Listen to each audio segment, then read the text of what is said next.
we're looking at this hypothetical metal, and we've got this chemical formula here. So when we react this much of it with the sulfuric acid, then we're able to collect a certain amount of hydrogen gas over the water at the end. Now, we're given a whole bunch of other information here, but let's see. If we're trying to find the molar mass of the metal, what we're essentially trying to do is we're basically trying to fill in this thing, because we kind of would want to say, all right, let's figure out what the grams would be here, the molar mass, right? The mass of that metal. And then we would say the moles of that metal, right? We just have 1 mole of that metal. And then we could, hey, don't we have 1 mole to 1 mole ratio of the M to the hydrogen?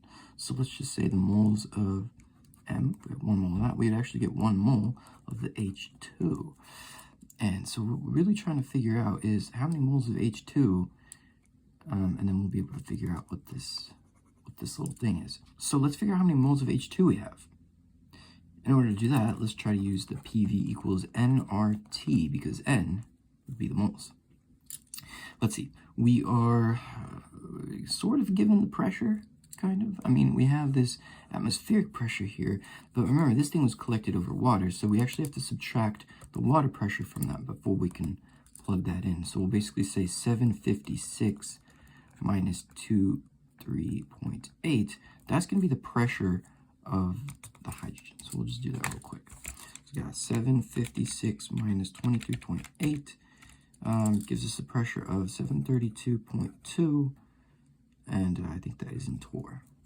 So that's the pressure we can use here. So we kind of have 73.2 torr, and the volume, I believe this is the volume here, 0.205 liters. 0.205 liters. So this is supposed to equal N, the number of moles, and then we'll just go ahead and divide this by the R and the T. So the R, in this case, I think we want the R of torr R. So 62.364. And then we could say L times torr over mole K. I guess technically the mole and the K are supposed to go up top here. So we'll just throw those in there. And then we want to put the temperature here, which is supposed to be Kelvin. We're given it in Celsius, so let's go ahead and do 25 plus 273.15, and we'll basically put 298.15 here in Kelvin. See what kind of units cancel out. So got the kelvins canceling, the torrs canceling, the liters canceling, and we're left with moles. Okay, so I think we figured out how many moles of H we have. That would be 732 times 0.205, and then we could divide that by 62.364 and 298.5 there. So we get kind of a small number here, but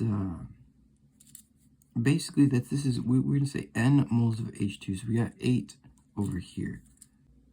Now because it's a 1-to-1 ratio, we also have N moles of M. So now we kind of have to set up this equation here. We'd have the 8.073 moles of this M, and then we're trying to figure out if we have 1 mole of that, what would be the mass, X grams. So that way we could get the answer for 74 grams. Let's just get rid of this thing on the bottom here. It's just 1. And we'll see that we kind of have to divide this by this certain number of moles that we just got in order to get the answer X. So let's just take 0.474 and divide that by our answer. And we should get the X equals 58.72 grams per mole. And so that would be the molar mass.